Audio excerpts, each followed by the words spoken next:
Hi guys, welcome back to another challenge. So ఈ రోజు మేము గెస్ ద నేమ్ ఛాలెంజ్ ఆడబోతున్నాం. ఇక్కడ నేను 9 నంబర్స్ రాశాను అండ్ ఇది అమ్మకి ఇస్తాను because she is the one who suppose to guess. ఇది పట్టుకో, ఈ స్కెచ్ పెన్ నీకే. సో ఏం చేయాలంటే నేను ఇక్కడ ఒక నంబర్ రాస్తాను, అది నీకు చూపిను.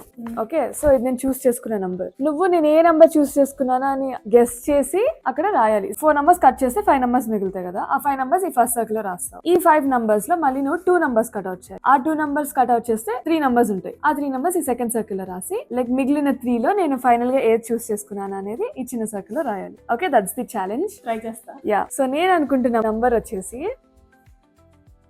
ఇది. This is my number. So నీకు చూపిలే, గెస్ చేయడం స్టార్ట్ చేయొచ్చు. So first 4 numbers cut out. అవునా, ఫస్ట్ అయితే నేను 1 కట్ చేస్తున్నా. 3, ఓకే, 7, 2. ఫైన్.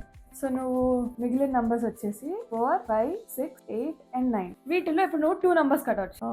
2, 5 and 9. సో నువ్వు 4, 6 and 8 ని వదిలేసావు. ఈ 3 నంబర్స్ లో ఏ నంబర్ ఫైనల్ గా నేను చూస్ చేసుకున్నాను అని అనుకుంటున్నావు? అది నువ్వు ఈ సెంటర్ దానిలో చాలా ఫాస్ట్ గా అయిపోతుంది కదా గేమ్. బాగా గెస్ చేస్తున్నా. 8. నేను రాసిన నంబర్ 7. ఫస్ట్ రౌండ్ లోనే కట్ చేసేసావు. ఫాస్ట్ గా అయిపోతుంది అంటే గేమ్. మందేం పోయా. అయ్యో, అయితే డబ్బులు పెట్టాల్సిందా? డబ్బులు పెడితే బాగుంటుంది. నీవే పోయి ఉండేది. అంతే, బ్రెయిన్ వాడాలి. అబ్బా, నువ్వు బ్రెయిన్ వాడితే నేను ఇక్కడ ఎలా రాస్తున్నాను అది చేసే నేను 8 అనుకున్నా. కొంచెం ఎక్కువసేపు రాసావు కదా, అందుకే అందులో రాసే 8 కదా అనేసి నేను 7 అయితే జస్ట్ ఇలా పెట్టేస్తాను. నువ్వు ఇట్లా అడ్డంగా పెట్టావు.